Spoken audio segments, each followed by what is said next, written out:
Welcome. My name is Lucan. I'm a professor of political science at the University of Toronto, the Center for European and Russian Eurasian Studies, and the Munk School of Global Affairs. I'm very happy to welcome you to this panel on the prospects for democracy in Belarus with Sviatlana Tsikhanouskaya, Foreign Ministers Linas Linkevičius, François-Philippe Champagne of Canada, and finally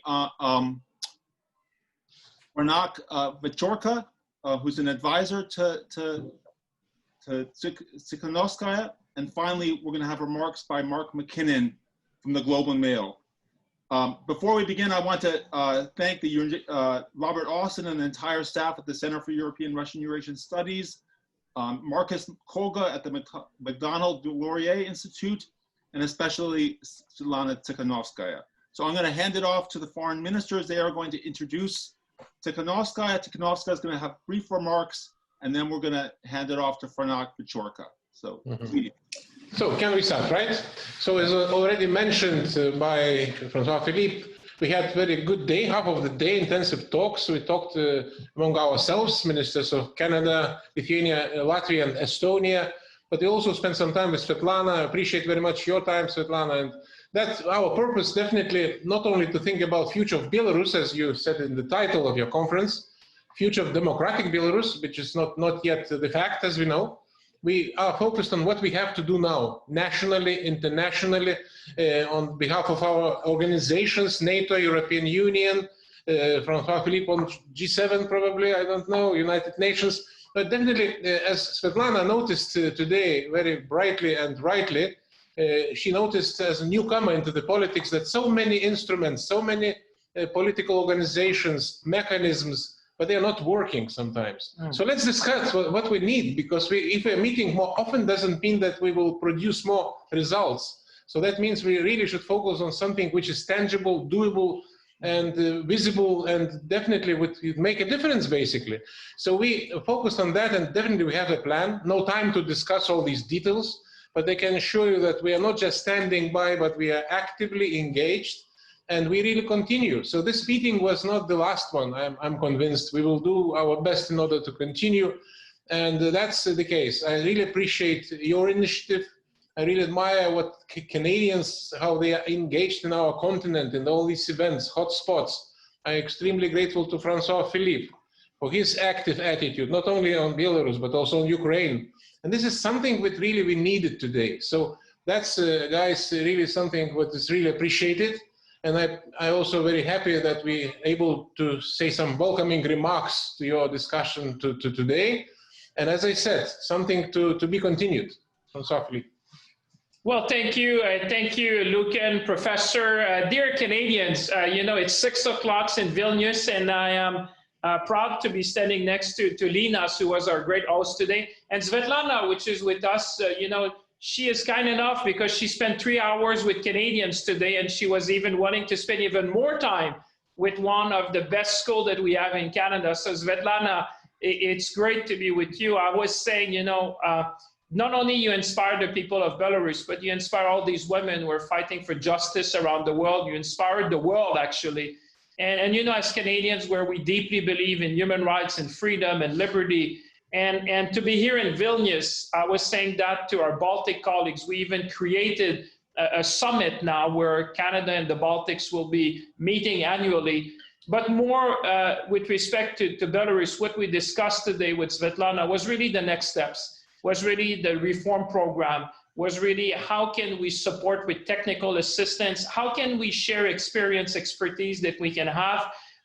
This has been, we started at the beginning with, this is our 5th time, I think, Sviatlana. We spoke 4 times on the phone. This was our first meeting in person. But from day one, you know, we were in lockstep with you, standing side by side. You said, first, you should call the election to be fraudulent, which we did. Secondly, we were talking about not recognizing Mr. Lukashenko as a legitimate leader. And then we took the step with the United Kingdom to be one of the first countries to impose sanctions on Mr. Lukashenko and his son, who's in charge of national security. And this was largely symbolic, but it sends a message that the international community is not going to stand by in front of the gross violation of human rights. in front of the increasing use of violence, and that the legitimate will of the people of Belarus for a respect of their will be reflected in the ballot, that we call for free and fair election. And I must say, to all of you who are listening back home, spend time with Sviatlana is always a pleasure. She has this leadership which is contagious. She speaks with her heart, and she has taught us, Foreign Minister, a couple of lessons today when we were listening to her as to what works in the international community and what can be improved. And we were very delighted to be able to share with you, dear Sviatlana, what we can do more together. One thing that you should know, and you know well, we have your back, and we will continue to stand by your side at every step of the way. So I know it's getting late in Vilnius. You've been generous of your time. I want to make sure that the students, professor, and faculty can engage with you as much as possible. I understand Linas and I will be signing off after your remarks, but you know that we will be standing side by side with you until we reach the goal that the voice of the Belarus people have been heard and that their legitimate aspirations are met. And you are an extremely powerful leader, charismatic and inspiring. So with that, I turn the word over to you, Sviatlana. Keep inspiring us. Thank you, Mr. Champagne and Mr. Linkevičius, for such warm words toward me. I will inspire you in the future, and you please inspire me as well as leaders of countries. So first of all, as far as I understand, everybody knows the situation in Belarus, and I don't have to talk about this, or just I have to say shortly. How do you think? Go ahead with whatever. Go ahead, Sviatlana. Yeah, do it. You did it so well in front of the press this morning. Yeah. Okay. So first of all, let me say thank you that Belarusian question is on agenda, is in the middle of attention of different countries at the moment, because we need this attention. Because as I have already said, a lot of news appear all around the world every day, but still we realize that we are important in this world, important for you, and you are eager to support us as long as it's needed. So just a couple words about Belarus. Now, Belarus is in deep political crisis at the moment, because we had elections on the 9th of August, and the elections were falsified as usual, as they were for last 26 years. But this year, everything has changed, because our Belarusian people, they woke up and they are ready to fight for the rights, to fight for the right to stay, to clap, to breathe, to choose new future for our Belarus. We are now united as never before, and try to build new Belarus together. But our ex-president, Mr. Lukashenko, he's cleaning up to the power, and he thinks that everything will be, so our country will not survive without him. But we were against him for a long time already, but we were rather frightened by this regime, by this dictatorship. But after the elections, when people went out for demonstrations to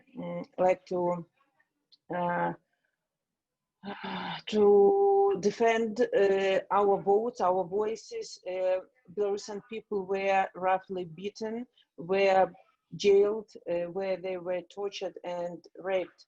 There more than 15,000 people were detained after elections, and a lot of people were roughly wounded and injured, and a lot of them are still in hospitals, and at least 5 people died after these tortures. So this is fact that our Belarusian people will never forget and forgive. And now for more than 2 months, almost every day, Belarusian people are going out to the streets to show that we are against this system. We don't want to live with this president anymore, and we will be fight as long as it's needed before this for this regime will step away. But we have like a strategy. So I have to just to notice that I was opponent for Mr. Lukashenko on these elections. I'm here just by fate, accidentally, if you can say so. But Belarusian people voted for me, and these demonstrations show that they didn't vote for Mr. Lukashenko. And I declared that I will be a just short-time president, which will lead country to new elections. So our strategy, we have 3 points on our strategy. The final point is new transparent elections during which Belarusian people will be able to choose a new president for themselves. So any person can participate in those elections. And to have these elections, we are calling for dialogue with our authorities to have just like negotiations, and authorities understand that we will not, live with this power, with these authorities anymore, and they have to start this dialogue. But for 2 months, we are calling for this dialogue, and nobody answered us because our authorities has never listened to us, so they don't listen to us now as well. That's why we just have a strategy that has only 3 points. First point is pressure, second point is negotiations, and third point is new elections. It's a pity, but now for 2 months, we are still on the first point. It's pressure on the regime. This pressure is inside country and outside country. Inside country is demonstrations, protesters, strikes, and all these things. And from outside pressure, we asked for other countries not to accept legitimacy of Mr. Lukashenko as president, and the most of the countries supported this idea. And sanctions that also were imposed by a lot of countries, and in Europe and Canada, they also united about the question of Belarus. They understand why Belarusian people are fighting, what they are fighting for, and we are fighting for a new democratic country where every person is important, where everybody's voice is heard. So now we are at the moment of pressure to the regime, and we are looking for different ways how to ways out of the situation, because we are calling for dialogue and our authorities don't answer. And moreover, almost every day we are going for demonstration, and almost every this day people are brutally, they're jailed, they are detained, and this continues day after day. We ask authorities, please stop violence. Let's sit to this like round table and have talk. We are, it's 21st century, outside. There is no necessity in this violence at all. We all can have dialogue, but our demands, our calls are not are unsuccessful at the moment. That's why we are applying for help from other countries. We already tried to organize like mediation on the basis of OSCE, unsuccessful. At this moment, these calls are also unsuccessful. So we are continuing to ask for advices, for maybe point of view of other leaders, how they can help in our situation, how it's from their point of view, how they see our situation, just to advise us maybe what to do. Something like this. Thank you for attention. I just try to speak fast, but not to take much time. Okay. Thank you very much. If I may, so I think if the audience wants to ask questions, they can do them in the chat function. I will repeat the question. So maybe let's start off. My first question is, are you in any direct contact with members of the Lukashenko's government? There is Pavel Latushka in our team, who is previous Minister of Foreign Affairs and ambassador, and he has a lot of contacts of different people from nomenclatura, and he made a lot of attempts to reach these people. But I have to admit that they are even more frightened by Lukashenko than usual people, and he still didn't get any clear response to his calls. So I think that we can say that we don't have, and we asked foreign leaders to contact nomenclatura as well, and some of them get answers, some of them didn't. Like, for example, Lukashenko didn't answer Angela Merkel. It was a surprise for everyone. But yes, they are scared by him. They, even if they want to change everything, and I'm sure they do, because people are tired to live in this with this feeling of fear all the time, but they don't dare. Great. And can you talk to me a bit about what you see as Russia's role in this conflict? It's a rather tough question, Russia's role. As I think Russia's role is the same as role of the other neighboring countries, because it's not about geopolitics. It's our internal affair, it's our fight against one person. And I think that Russian role in this question is overestimated, can I say so? Like, we pay too much attention to this, to Russia. We have to pay attention to Belarus. And, it's like when we were trying to start this negotiation or start this mediation process on the basis of OSCE, I declared that Russia has to be in this group of leaders who will be like mediators in this campaign, because they are our neighbors. We have long-term relationships, and it's really pity that Kremlin supported regime, supported dictator, but Russian people, they are supporting Belarusian people. They know what we are fighting for. So we have to divide here Kremlin and Russia. But Franak, maybe you have something to add to this question. He's better than me in Russian, sorry. Maybe then I can ask you another question, which is, I've been a student of the Belarusian opposition, since the early 2000s. And, obviously, as you know, many brave opposition leaders have come forward to challenge Lukashenko. But by far, your movement has been much more successful than any others in sort of unifying Belarusians. Why do you think you've been more, so successful? What about this moment do you think is special, and why have you been so successful at rallying so many Belarusians?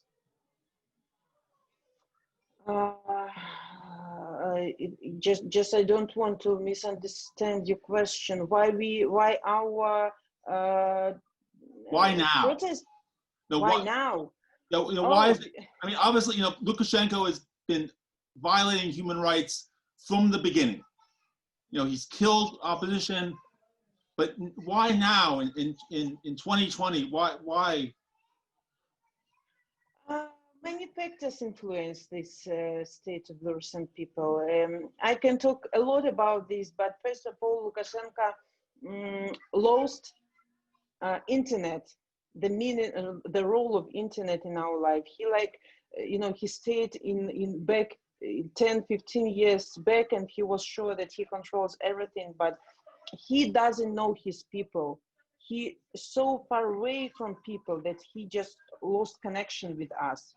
He lost what we are living, what we are interested in. So secondly, we were against him for a long time, but we were against in our kitchens, just behind the closed door, for nobody could hear that we are against its regime, its dictatorship. You are happy that you don't know what it is.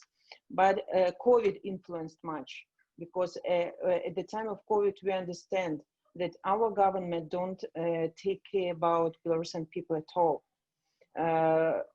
Because I know that a lot of countries helped us financially to fight with COVID, but our Belarusian doctors didn't have even, usual masks during COVID. And he was so unrespectful to his people during COVID. He blamed people themselves, that they're themselves guilty that they got ill. And he always said, you see COVID? No, you don't see, so it doesn't exist. And he advised us to be cured with vodka and tractors, all that, stuff here.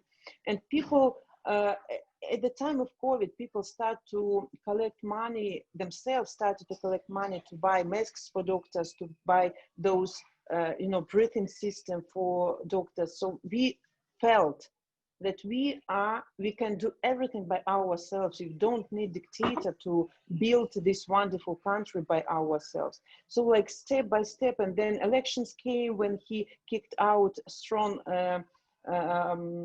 members, strong candidates for presidency, like everything repeated as 5 years ago, as 10 years ago, but this year people's mind changed.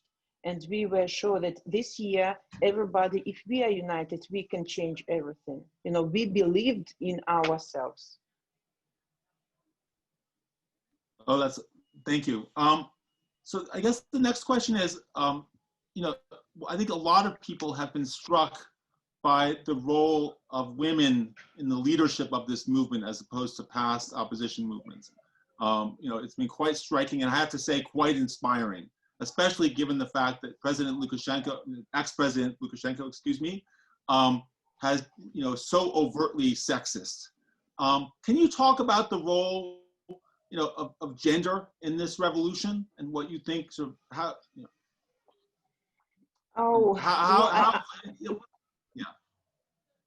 I can't say, sorry. Go ahead. No, sorry. I can't say that at the beginning of this fight, the role of women was, was significant, because I was accepted by him, by Mr. Lukashenko, and by people as usual housewife, and he was sure that nobody would vote for housewife. But the story is that I stepped to this fight instead of my husband, who was jailed. And these two women who stand beside me at the scene before people also had to step instead of their men. It was our fate. It was like a necessity to start to fight. And our Belarusian women maybe were inspired by our actions, and they also understood that they are important in this fight, because we don't have to fight behind the backs of our men, because we are also so important as our men. And when after the elections our men were roughly beaten, first of all, they didn't touch women at the beginning. Our women understood that now it's high time for us, for women, to show that we are important as well. We have also to fight for the future of our children, alongside with our men, and even in front of our men. And it's such a shame for our regime that women have to go forward, just we are peaceful people, we are peaceful women, we wear white clothes just to show that we are open for conversation. Just look at us. We don't want any violence. We don't want any blood. We give flowers to you. Why you are staying here and shooting us and beating us? But at the beginning, it was wonderful, and we were sure that our riot police would never cross this red line and wouldn't beat Belarusian women. But sorry, everything has happened, and our Belarusian women also were beaten by riot police, and it was like, a stain that will never be help me, guys. How can I say it in English? Moral stain. Moral stain. Yes, and moreover, when our grandmothers and granddads went out for demonstrations, the next red line was also crossed.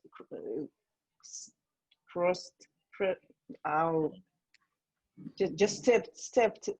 You know, no limits, no limitation for this right police, for this regime. It's horrible, and they don't understand that all the world is looking at Belarus now, and all the world sees what's going on, and it's no. Okay. Yes, thank you. That's great. I have to say that whenever I feel bad and awful about humanity, I think of the brave Belarusian opposition and what you've done with so little, and I think all of us are deeply inspired. So I have some other questions from the audience, which is, one is the opposition announced an ultimatum deadline on October 25th. What's going to happen if the government does not, meet that deadline? Lucan, I'm so sorry. Franak, are you here? I am here. Yes. Okay, thank you. I'm so sorry. I have to go. It's just a great pleasure for me to talk to you. Franak will continue my conversation. He's my advisor, and he knows everything and even more. Okay. Thank you for your attention. Much. Thank you very much. Goodbye. Thank you, Mr. Viačorka. Yes, hello. I'm not so good as Sviatlana, unfortunately. Definitely, she's much better, and she can describe better, and she's much more authentic. I can just comment on this ultimatum. So basically, what's happening right now, we see that the regime is increasing the violence. So they decided that dialogue will mean the weakness of the regime. They realize that political prisoners that are in KGB prison right now, they are not ready to collaborate and to support the regime's plan on the constitutional reform. And the regime turned to the full massive violence. And this ultimatum, it's not just ultimatum to Lukashenko, it's ultimatum to siloviki, law enforcement, officers, officials primarily. They have to decide on which side they are standing, on the side of this dictatorial regime or on the people's side. And these officials, they are coming actually to Vilnius, they are coming to Warsaw, and they asked for this deadline. Most of them wanted this vertical structure. They wanted to have director, the manager, the leader. But the protest from the beginning was very horizontal. This is why they feel very uncomfortable. So this ultimatum for those people who wanted vertical structure and who wanted orders, but also it's ultimatum for the people, because people, they protest every Saturday, every Sunday, they join, they support the economic resistance as well. But everyone wants to have the date when we can push harder, when we can hit the regime simultaneously. And this date is actually this moment when something can happen. Thank you. I think the other question is, I think all of us have been impressed by the fact that on the one hand, the opposition has held consistently very large demonstrations, but on the other hand, has lacked the kind of well-developed pre-existing organization that exists in many oppositions. It's been a very decentralized opposition. I guess the question is, first of all, how has the opposition been able to maintain such a level of activity despite relatively, low levels of organization and decentralization? And second, to what extent is that both an advantage for you, but also a disadvantage? I mean, how can you meet those challenges? I think this is an ideal model of nonviolent revolution.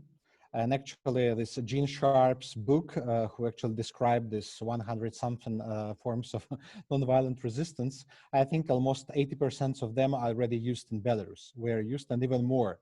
And the goal of this protest and this uprising is to make it from bottom to top. It doesn't have leaders because in the dictatorial regime, in totalitarian regime, which Lukashenko made Belarus recently, it's impossible to have the leaders. When Coordination Council announced the presidium, immediately Lukashenko's KGB arrested all of them, except Sviatlana Tsikhanouskaya, who managed to flee, and some other members who were pushed out of the country. So there are several layers of this resistance right now. There is a very bottom layer. These are people going to the streets. They organize through the Telegram channels, through the social media. They are decentralized, but there are 20-25 groups of these leaders, and Sviatlana and her team is coordinating closely with them. The main goal of Sviatlana is to keep them non-violent, because people are very, very angry. People are very tired, you know, and they are suppressing the anger. And Sviatlana's goal to keep it very balanced and very non-violent and peaceful, because this is the only way to win the violent regime. The second layer over this, the basic layer, it's groups, workers, miners, students, churches, and church activists. And these groups organize themselves and they make different initiatives. Some of them do, I don't know, organizational sabotage. Some of them are doing strikes. Some of them organize the protest in the universities. Every day, basically thousands of people protest around Belarus. And the top layer, institutional layer, where is Sviatlana Tsikhanouskaya, Coordination Council, working groups on constitutional reform, electoral reform, legislative reform. And this is like a proto-government. When Lukashenko's system and regime will collapse, there will be organized civil society and organized institutions that will manage to ensure that Belarus will pass safely through the transition period. And the only problem is to coordinate, you know, all these groups. And so far, it works well. And so far, there is one strategy, there is a full unity, and the one goal. The goal, new Belarus, through new elections. Yes, thank you. That was a very interesting answer. Can you expand on what you've done specifically to reduce the likelihood of violence? Because obviously, you know, that's very much part of Gene Sharp's and many other theorists of revolution argue that nonviolent revolutions are more effective. So can you just talk a little bit more about what you've done to discourage violence on your side? First of all, it's about inclusion. If you want to avoid violence, you have to include all the groups. If you exclude several groups, for example, you say they're too radical, they're too soft, then some groups will become extreme.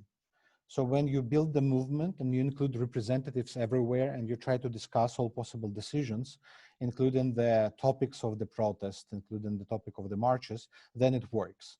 If you see new groups joining, you help them to form themselves or organize themselves. And recently we have the chat for seniors, for example, who organize the protest. We have groups for people with special needs who organize their own protest yesterday, I guess. And basically when you're inclusive enough, when you're positive, when you don't declare anger or hatred as the main motivation, as the motor for the protest, but the positive reforms, positive changes like elections, negotiations, etc., people stay with you. What Lukashenko is doing, he's trying to turn each protest into violent pictures. And in the morning, they bring thousands of tanks, military vehicles, water cannons in the streets of Belarus, and they promote these pictures everywhere. They make these tanks going around the city and to show everyone that it's scary, there will be crackdown, there will be bloody mass. So basically they want to create, you know, this feeling of negativity, of the war, of the conflict. And people, when they come together, they do opposite. They do festival, they do carnival. And so far it works. And it makes Lukashenko absolutely armless. Franak, if I could throw in a question here. I was intrigued by what Sviatlana said about sort of treating Russia as just another neighbor, just another country. I'm thinking back to, and I know these comparisons are always very awkward for everyone involved, to compare what happened in Ukraine to what is happening in Belarus. They're very different places. But my experience from being on the ground there in 2014 was that not enough attention was paid to what Russia might do, how Russia might act, and that put Russia in a corner. And I'll remember being in a conversation with Canada's then Foreign Minister, John Baird, in Kiev, and there were NATO defense people there. They were just shocked that Russia had seized Crimea, which to me sounds like there was no communication going on, no accounting for the Kremlin's interests, and that perhaps escalated things to the level we saw. Do you think it's a good idea to leave Russia to the side and treat it like it's Poland or Lithuania or any other country in the neighborhood? I think Sviatlana meant that when we say about not interference, we speak about all countries, because non-interference concept, it came from Cold War, when the Soviets were trying to avoid any help, any democratic support, any Voice of Americas and other broadcasters into the Soviet and socialist allies. And now they still use it, and they say, please do not interfere. If you meet Sviatlana Tsikhanouskaya, you interfere in affairs. But we always repeat that standing for human rights and democracy, it's not interference at all, and we should avoid this way of thinking at all. Regarding Russia, Russia did not prepare any changes in Belarus. The protest, the revolution uprising was a big surprise for Lukashenko as well, for Moscow as well. They were preparing the long-term game. They were building Russian media, Sputnik, Russia Today, pro-Russian Cossacks organizations, Orthodox clubs, many things. But it was the game for future, because they were pretty happy with Lukashenko. He's tough guy, but he's our guy for them, and they were very comfortable. And there was no sign that Lukashenko will be so weak and such a uprising will happen. And right now, Russia doesn't have strategy. They were very weakened by sanctions. They were weakened by international isolation after Navalny, after Crimea, after Ukraine. And now, especially this moment, I think Russia is looking for the scenario, looking for the strategy. Even Ministry of Foreign Affairs of Russia never was working on Belarus because they didn't treat Belarus as the foreign affairs. It was always part of this Kremlin task, and they regarded Belarus as the region, as with their own governor, more independent and less controlled. And right now, so it's a reconfiguration, the changes. I think Russia will realize that Lukashenko is not so good. I think actually for Russia, the transformation of Belarus will be very useful. Belarus will be a neutral state. I think there is consensus in Belarus society that Belarus shouldn't join EU or NATO, or neither Russia. Belarus wants to be with both sides. All the sociology shows that Belarusians can vote both. They reply, should we enter European Union? Yes. Should we be friends with Russia? Yes. And this is the part of Belarus national identity right now, to be friends, to be in between, to be very inclusive. And this is what Sviatlana Tsikhanouskaya actually personalized, this aspiration for neutrality and for being in the middle, but remaining peaceful. So what we have to do, we have to convince Russia that transformation and Sviatlana Tsikhanouskaya Coordination Council, that's much better than unpredictable, weird Lukashenko without clear policy and support. And we also have to convince Belarusian officials or people in the regime that for them, supporting the changes will not mean persecution or lustration or any other isolation of themselves. Two quick follow-ups, if I could. One is, what would that mean for the Union state? I mean, there is an agreement, it does exist. Are you saying that would be torn up and the progress towards integration would be ended? And secondly, when I met with Andrei Sanikov, who ran in 2010 against Mr. Lukashenko, I met him in Warsaw a few weeks ago. He said, whoever emerges as Belarus's next president, their first trip will be to Moscow. Do you think that's true for Ms. Tsikhanouskaya as well? It depends what Russia's stance will be, because every day Russia creates more and more, not hatred, but disagreement, disappointment in Russia. The latest events, actually, they perhaps didn't diminish rating of Lukashenko, which is very low, but it definitely struck on Russian perception. Standing with Lukashenko is very, very bad job for future relationship with Russia. And I think earlier Russia will realize that the situation has changed, that Belarusians woken up, and the situation will never get back to the pre-election reality. It's better. And I'm pretty sure that Belarus, democratic Belarus, new Belarus, will be friends with Russia, but it will be a partnership, same as with the European Union, same with northern countries, same with Ukraine. We have to build equal partnership with all sides. We are dependent on the Russian economy. We are dependent on hydrocarbons. We are dependent on the transit. We cannot get away of Russia. And we have to be friends and partners. And this is the main message. So don't stick with Lukashenko. You can find much more predictable partners, which will be much better for you. And Belarus will not turn to the NATO, at least in the next, I don't know, 5 or how many years, when the new reality will be formed. Yes, related question. Have you had any contacts with the Russian opposition? I know that Navalny spoke very positively of events in Belarus. Has there been any connections that you can tell us with the Russian opposition? There is massive support of ordinary Russian citizens and Russian media, liberal media. They constantly come into Vilnius to visit Sviatlana and Coordination Council. YouTube bloggers are actually praising, these Belarusian women and women leaders, female leaders. But there is first Russian media and Russian propagandists. They were inviting Coordination Council members for interviews, but recently, like a few weeks ago, they just blocked. They just stopped inviting, and they begin ignoring existence of the Coordination Council and of the protest, not of the protest movement, but of the Coordination Council and Sviatlana Tsikhanouskaya. So basically, they're not comfortable with this leadership, with the democratic leadership. There is contact. There are very good contacts, of course, with Russian human rights organizations, civil organizations. There is no contact with Navalny and his groups, but I don't think if we need them. Right now we have to, first of all, to have a good relationship inside of Belarus.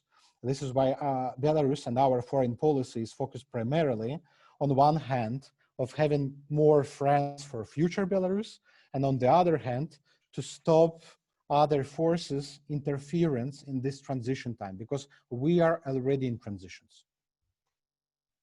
And if I could just follow up on an earlier question I gave to Ms. Tsikhanouskaya about, your connections or talks with any members of the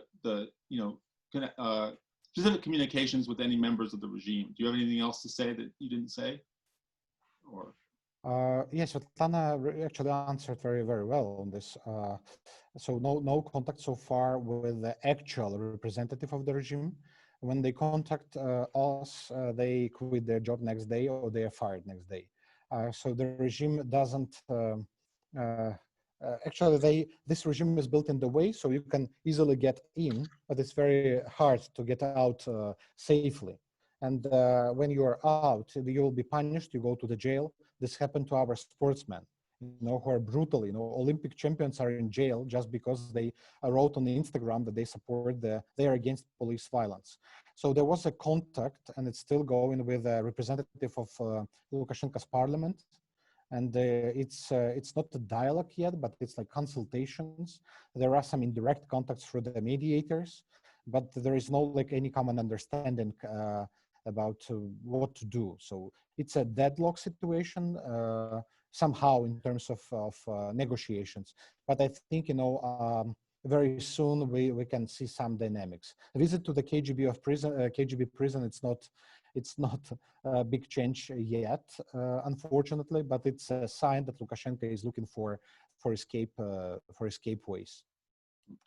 One thing I wanted to follow up on, if it's okay, Lucan, was I think Mr. Champagne made a comment about how he had been asked by Ms. Tsikhanouskaya to, first of all, to declare that Canada did not recognize the results of the election, but also whether to not recognize Mr. Lukashenko as legitimate. What's your understanding of Canada's position? Do we consider Aliaksandr Lukashenko the president right now? Have you heard the right statements from Ottawa? yes, today, Minister Champagne mentioned several times that Canada did not recognize Lukashenko and the elections as fair. But yeah, so this is done. This is clear. But who's the president of Belarus? Yes, and actually we are in the situation when there is the basically like in theory there is a vacuum of power, because Sviatlana cannot tell that she is president because we don't have results, and we cannot count votes on one hand, but we also have absolutely legitimate person who declared to be president, but he's not. What it means in terms of realization, that all the agreements, all the deals, all the decisions he makes, even his statements cannot be considered as the statements of the legal power of Belarus, because he lost not just legitimacy, he also lost his legal status. He cannot be treated as legal president. And this is the moment, where we have to be quick in further actions, in further action and building legitimacy of new institutions, that must be formed as the part of the negotiations. So in theory, what we planned, that after Lukashenko is not recognized the legitimate president, there will be negotiation process, and the new board will be formed, which will assign the Central Election Committee. And this Central Election Committee will conduct elections under international supervision and will have full legitimacy of international community. This is the theoretical. But what happened in reality? That Lukashenko said that no negotiations possible. I don't care about my recognition. I am okay with China and Russia recognizing me, and this is where we are. And the only way to change the situation is through the protest, a non-violent protest, as we mentioned, through the resistance, which we actually we are doing right now, and through the international pressure, which isolate the regime from their financial sources. Because the only why this riot police are so brutal and so loyal, they're paid 10 times salary, per month. So I have another question. First of all, the strategy of declaring Lukashenko a non-legitimate president is a similar strategy used by the opposition in the late 1990s. I'm curious if you've learned anything from that experience and are doing anything differently than the opposition did in the late 1990s. Yes, after 1995, 96 in Belarus, when Lukashenko conducted referendum, which were not recognized as fair, and he dismissed the parliament, there was actually a procedure, very interesting moment. Back then, there was an impeachment procedure, and the parliament of Belarus supported impeachment, but then OSCE, no, Troika back then, Troika, including Russian representatives, came for negotiations to Belarus. And the decision of these negotiations was that parliamentarian decision on impeachment has a recommendation character. And this result of negotiations actually allowed Lukashenko to stay in power, to save his position, and to dismiss Verkhovny Sovet, Supreme Council, which was the parliament back then. And yes, Lukashenko was not recognized by major organizations, but through the violence and through the control over security officials, law enforcement, he managed to stay in power for a while. And I think it was his first presidential term. And I think many international organizations and countries actually still were very doubtful about this, non-recognition. Right now, I think there is international consensus of almost entire world, except of course interested parties who still recognize him. And a situation like now never happened in history. And I think the situation in Belarus is very unique for the history, and it cannot be compared neither to Venezuela, nor Ukraine, nor Armenia, nor Hong Kong, none of color revolution. It's very unique.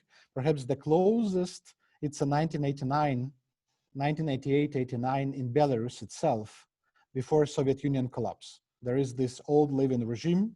People are very tired. There is a huge movement from inside, but there is this communist regime supported from Moscow somehow, which still keeps this energy under control. But it's impossible to keep it forever. And we know this here today as well. Great. I just have a couple more questions, and then I'm going to hand it off to Mark, who can maybe give some comments. First of all, I know that in this audience there are many Belarusian diaspora, and I guess here in Canada, as well as a number of Ukrainian activists and diaspora who are very, very interested in the situation in Belarus. I guess, sort of one question that I've gotten on the chat is, what can they do to help you guys? On diaspora, I think there are several layers what can be done. Belarus diaspora now it's one of the most unified, perhaps among all diasporas in the world at this moment. It can compete, of course, with the Jewish diaspora somehow. But at this moment, that's fantastic organization. That's a superpower. Through the rallies, through the protests, through the letters, through the advocacy and lobbying, on international level, Belarus issue was raised. Sanctions were adopted. Politicians made decisions. And actually, Minister Champagne today mentioned several times during meeting with Sviatlana that thanks to diaspora, Canada's stance is so tough, so firm. Regarding what can be done as well, I think diaspora can work with local governments, parliaments, raise awareness, but also I think regarding this isolation strategy of the regime, it's very important to block these companies that work with the regime. We have very weird institution in Belarus, which is called Management of the Presidential Affairs, Управление делами президента, which controls or owns or manages hundreds of companies, private companies, which work international and trade international as well. And I think this is the moment when diaspora can be not just vocal, but also can do something specific, and to show that collaboration with a legitimate dictator responsible of human rights crimes must be punished, and collaboration is impossible. And besides that, diaspora helps a lot with helping Belarusians fleeing of the country. Right now, for example, Czech diaspora helped a lot to get hardly wounded Belarusians to hospitals of Czech Republic. And that was an amazing project. People who lost their limbs, their legs, who were raped, including males, people who had bullets in their lungs, they were treated in Czech Republic. And this was organized in collaboration of Ministry of Internal Affairs of Czech Republic and Belarus diaspora. And this is fantastic collaboration, which also unique, I think. Next question is, can you talk, obviously yours is not, there's been many kind of cases of mass uprising who are successful in overthrowing their leaders.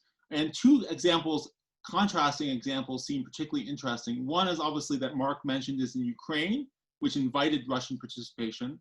But the other example is obviously in Armenia, which is very similar to yours, a very peaceful demonstration in which Russia did not get involved. Have you sort of taken any lessons from Armenia? That would seem sort of a kind of more positive example for you. There are similarities. There is similarity to Ukraine because of the context, geographical situation, of course, and there is also president who tried to usurp the power. There is Russia supporting the president. There is riot police, but of course it's very different. And Belarus is much, much, much more authoritarian than Armenia or Ukraine. It's impossible to compare. The level of repressions in Belarus can be compared to the Germany in 1933.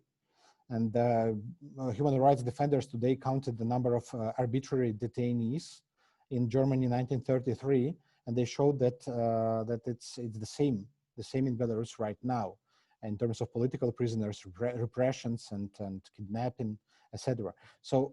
And Ukraine also had media, same as Armenia during the revolution. There were opposition in the parliaments in Armenia, and Pashinyan actually was this member of parliament. So in terms of freedom, possibilities, it's not comparable. Belarus is authoritarian regime, and we have the uprising right now, popular uprising against dictatorship. Regarding lessons, I think Armenia is similar in terms of technology use, because live streams played a huge role in Armenia because people were following the protest and joining the protest, and the central square was full of people. Same as Belarus before August 9, all the media were live streaming. But after August, we lost media. All journalists were deprived of accreditation, and now the coverage is very limited. And Belarusians moved to Telegram, which makes it more similar to Hong Kong. Ukraine's lessons showed us that every dictator needs the escape, the way of escape, and needs the way to save the face. And this is what happened to Yanukovych, actually. Perhaps he didn't save face much, but he showed that he needs these ways. And I think Svetlana's approach is that Lukashenko must be provided any guarantees, security guarantees, and all possible during the negotiations that can be discussed as well. But it's not the thing where we have to, to punish these people. First of all, we have to find the peaceful solution, and we have to let him and his family and his cronies let him go of the country. When we met, I accompanied Svetlana to at the meetings with Angela Merkel and Emmanuel Macron. A lot of discussions were about Venezuela and actually Ukraine. And what I felt that Russia put this narrative that don't interfere in Belarus affairs because we will have another Venezuela. And this is made to prevent involvement. Don't help because she will be like Guaido. Absolutely senseless statement. Many reasons, different contexts, different situations, and even internal situation and economical situation, Belarus and Venezuela is different. And the second narrative that Belarus will be another Ukraine, in terms that, yeah, we had negotiations, but more negotiations we have, more Russia involved, and better to not interfere. It's a Russian sphere of influence. Less victims, less involvement. We just want to close the issue, but not solve the problem. And we always encourage Western leaders to not adopt these narratives, and to not put this framework on the Belarus situation, which is very unique, and it needs very non-conventional solutions. Great. So, Mark, do you have some more questions, or? I mean, not specifically. I was going to just on that last point. Isn't there a different? On the Russia point, just trying to play maybe devil's advocate here. Belarus is a member of the CSTO. It is if we were talking about a pro-Russian revolution in a NATO country, we would view it from a certain perspective. Does Moscow not have the right to have security concerns and in this situation? As I mentioned before, there is a union state agreement, yes, signed by Mr. Lukashenko, but there is this paperwork which makes it a different situation than perhaps not in a positive way from the other examples you've discussed. I think this might be discussed during negotiations, and I think that can be a moratorium, let's say, on changing Belarusian status or living international coalitions or organizations, let's say for 2 years, 3 years. But it's evident that new elections will take place, and the new parliament will be elected, new president will be elected, and of course that's the democratic will of the people, to change the status. But I think for Belarus, and it's very important to emphasize, that we are not going to have fights with Russia. After situation will change, Sviatlana Tsikhanouskaya, nor Coordination Council is not going to change the status of relationship. Opposite, we will build and make this relationship on the equal level, like equal partners, not just Lukashenko who is asking for help in exchange of giving some enterprises or companies. So we want to offer something bigger, something more tangible to Russia, something more sustainable for Russia, and definitely we are not going to destroy this order in the region, at least not quickly. So the main goal of this everything is to make it peaceful, make it smooth, and make it balanced, and to build neutral country.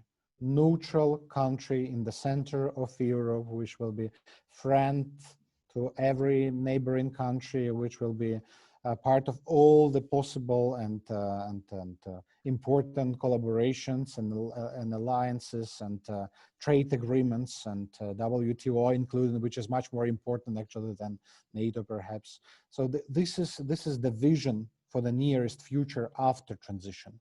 But we are unfortunately not yet there.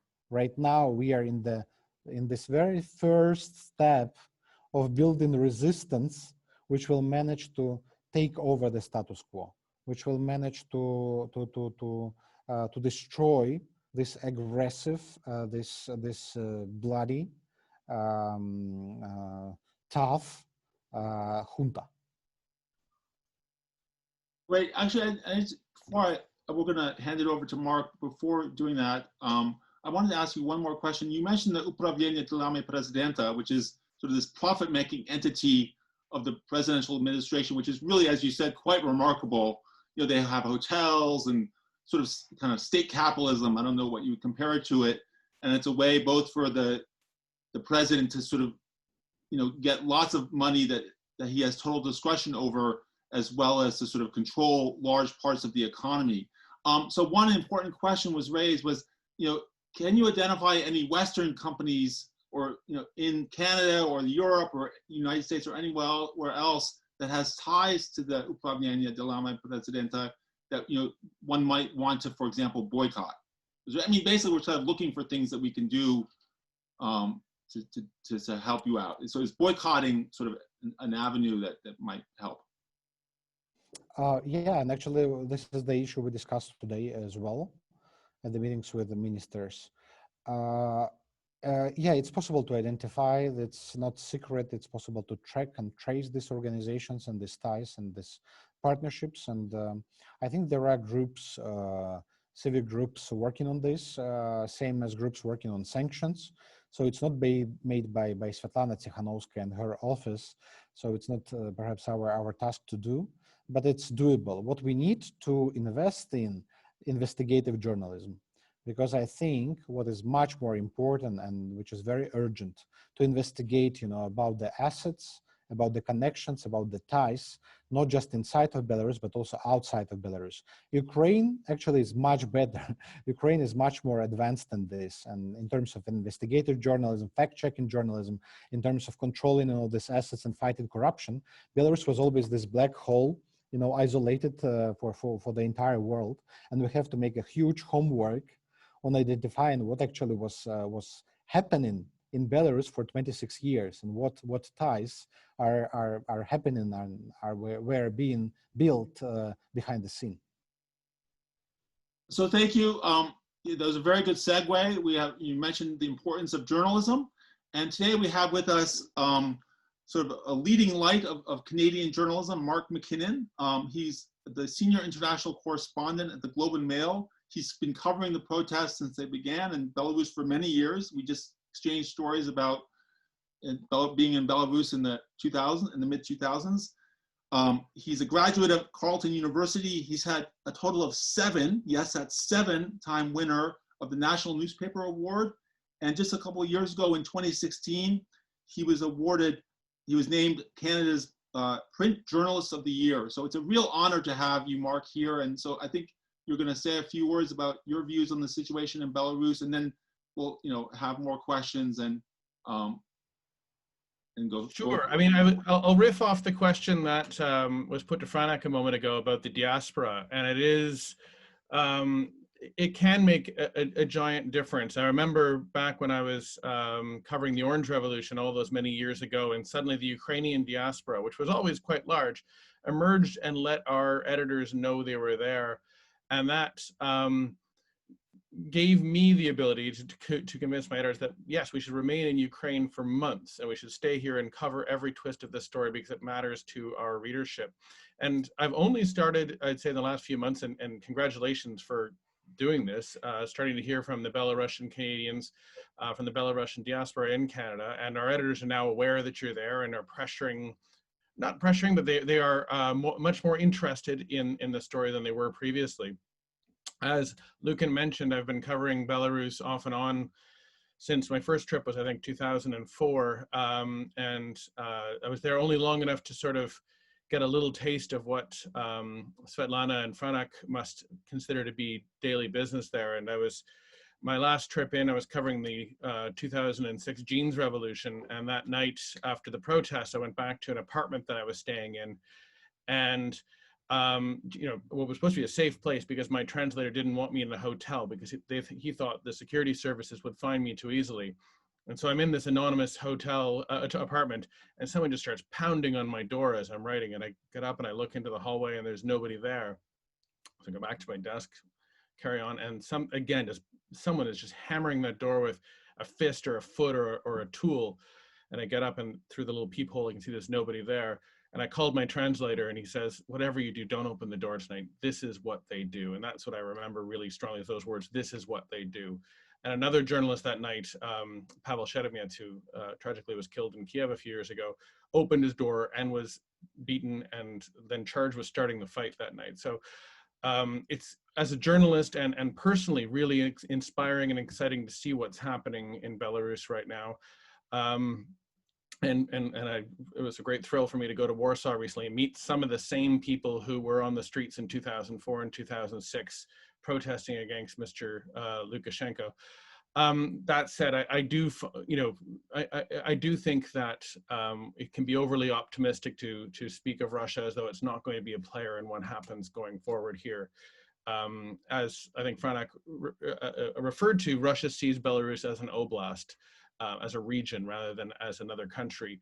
And that means that a democratic Belarus is threatening for the Putin regime. And there's also the security consideration that I tried to flick at earlier, which is the last time I spoke with sort of a Kremlin foreign policy advisor about this situation, he was very clear to me that Russia was not going to tolerate a pro-Western president coming to power in Belarus, because that changed the strategic calculation for Russia from its current position, which includes having units in Belarus and being able to cut off the Baltic states, Mr. Linkevičius' country in particular, from the rest of the alliance very quickly by sealing the gap to Kaliningrad, versus if Russia suddenly has to defend the entire frontier from Narva to Donetsk. So I think this is not, I'm cheering for what happens in Belarus. I think it's one of those lovely stories, very rare stories, that as a journalist, there is a clear good and a clear bad. It's not a gray area story, but I do think that there's a danger that we saw how that can unfold in Ukraine, where we just start looking at things from the perspective of the opposition and forget there are other players, and that in that case, I think Western countries and the opposition backed Russia into a corner, and I worry we're heading down a similar road. I guess I just wanted to sort of have some follow-up questions, if you don't mind. So I just want to throw out a question to you that I threw out at Tsikhanouskaya, which is, as you know, the opposition has been active in Belarus for quite a long time, and in my experience of it was that almost, it was very kind of, as today, kind of very morally centered, but very relatively unsuccessful after the late 1990s. Under Sanyakov, just a simply wonderful individual, and sort of as a moral force, but not someone who was able to attract the kind of support that Tsikhanouskaya and others have attracted. So what do you think is different about now? Like, why 2020? Why not 2010 when Sanyakov ran? I've asked the same question many times, and I think Tsikhanouskaya got it right when she said COVID was a massive factor. People started to have to take care of themselves. It destroyed the illusion that the regime was somehow central, or was protecting them. It was very clear that they were protecting themselves, and maybe had been for some time. One of the more dispiriting things that I saw, and so we have this moment where Belarusian society, rather than the opposition parties, is in the streets. And that is what has actually got Lukashenko on the ropes, so to speak. But my trip to Warsaw to meet the opposition was a bit dispiriting in that it's already fracturing into camps before they've achieved the goal of ousting Mr. Lukashenko. I was visiting different people. They're saying, "Oh, don't talk to that person, or don't talk to this person, because they're, they might be a KGB agent, or they might be at a touch." And there seemed to be one center sort of called Belarus House, and one part of Poland, sorry, one part of Warsaw that was at odds with another thing called the Belarus Solidarity Center, and they seem to have different funding sources, and you know, that can work, as we've seen in South Africa and other places, where you stick together until you change the regime, and then yes, you go to your natural political corners. I worry that the fragmentation is happening early, and that the regime, being as wily as we know it to be, can exploit those cracks. I think that's a great point. I mean, I think, you know, it's much easier to be unified when you're successful, but I think as things sort of draw out and the protests are less obviously successful, I think we might probably be interested if you agree, kind of expect more of this kind of fragmentation as we go along. I certainly sensed it when I was there. Just the you know, the off the record comments about each other. You know, there's this public line of standing together and challenging the regime, and they know they have momentum, or they did have momentum. This, you know, I think it's good what, you know, I'm not a strategic advisor, but what Franak's talking about giving another date, another focal point for the opposition makes a lot of sense. I'm also have read my Gene Sharp. I do think, though, that if these dates don't succeed, the longer this goes on, rather than the regime getting exhausted, there's a danger the opposition will turn on itself and start to question the strategies and each other.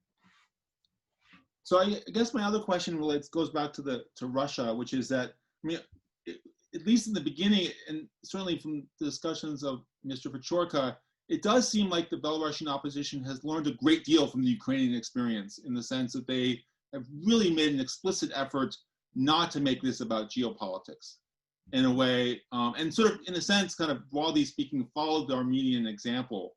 And I'm curious, I guess, I mean, from Russia's perspective, you know, you might think, well, almost any new government in Belarus is going to have to be pro-Russian, just because of the ties, for a number of reasons, and because most of these leaders are not especially anti-Russian. I mean, this is not, like in Ukraine, a movement at all driven by geopolitics.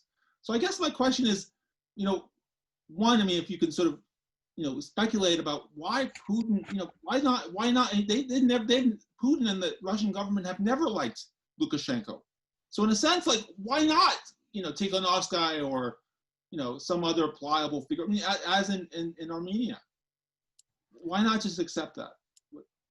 I think it's just the example that it would set domestically. The idea that if you take to the, I mean, as we're seeing in Khabarovsk right now, where why not just let the people have back the governor they elected, or at least call a fresh vote, or, you know, just give some ground. You know, it goes back to the Kremlin's thinking on issues like Chechnya 20 years ago. If we let Chechnya split away, then Tatarstan will be the next challenge. So it's about sort of confronting the issues, the issues that are in front of you, so you don't have to confront the ones afterwards. It's very different from Ukraine, of course. There's not a Russophone Belarus and a westernized Belarus that speaks a different language. I mean, there is, of course, a Belarusian language, but by and large, as you say at the start of this, most Belarusians were Russian speaking at home and have you know, a pro-Russian outlook, if not politically, culturally. And so there is not this Donetsk or Crimea that's ready to be broken away. But it comes again back to, as well as the fear of this spreading, there's also the strategic question that I mentioned earlier. And I remember the last time I spoke with sort of a Kremlin foreign policy person, he said, one of the mistakes they took away from Ukraine, one of the lessons they learned in Ukraine, is that they didn't signal well enough to the West how serious this was to them, and that they would go as far as they ended up going. And that's why, he said, you see these sort of escalation of the drills in Western Belarus, you know, how the Slavic Brotherhood drill got turned into a monthly thing and got tripled in size. It was about saying, like, read our signals. This one, we are serious as we were then. Maybe we didn't let you know last time. This time we're very serious. They are not tied to Mr. Lukashenko, as you say.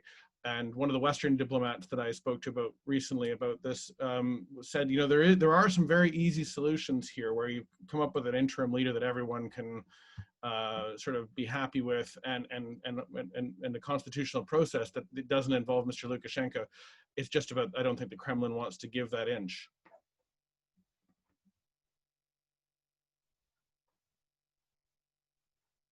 sorry.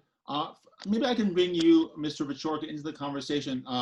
Can you respond to what Mark said about the fragmenting of the opposition? I mean, what are your thoughts? Is that a danger you face? I want also to take about the preparedness, previous question as well. So definitely, Russia also learned from Ukrainian mistakes, and they do not trust all the reports given by Lukashenko. And they also understand that Lukashenko and the KGB and whoever sends the reports to Moscow, they're not trustable. This is why I mentioned in the beginning earlier that I think, they're looking for potential partners. They're looking for people they can speak with.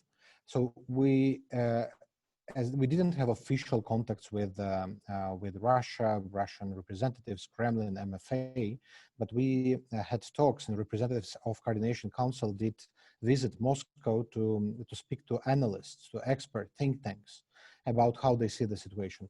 And basically, they're looking for more information, but they cannot understand what's happening because all this process is too horizontal and it's too non-conventional. They doubt what Lukashenko says. They don't trust him at all, but they trust the opposition, Sviatlana and Coordination Council, even less. And this is the problem why they behave so weirdly. And this is why, their statements sometimes not consistent actually, because sometimes, they support the police violence. Sometimes they say it's not very good. Regarding the fragmentation of the opposition, this is also part of the strategy of Lukashenko. Actually, what happened and why this year, because the all democratic forces united. This COVID situation earlier this year, it unified all the civil society, all organizations together, because everyone was working on reacting on COVID, on responding to COVID. Lukashenko's reaction was disaster to this. And this happened as well because all the political spectrum was destroyed. We basically had the burnt field. And what happened during this year, on this burnt field, new initiatives begin to appear. There was no competition. And these initiatives quickly, these grassroots initiatives, quickly took all this field. And the people who were helping to collect money for COVID patients and for doctors, now they are sitting here in Vilnius office, and they are helping, and they're gathering money to help workers, striking workers, and all those who are repressed.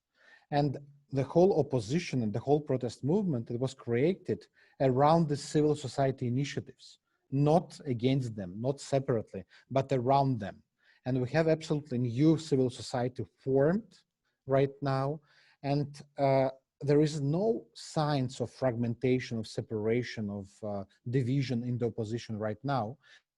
But when the institutionalizing of this new civil society will begin, and it will begin soon, there will be part of the opposition in Warsaw, part in Vilnius, part in Minsk, in Grodno, in Belarus regions, the conflicts might appear.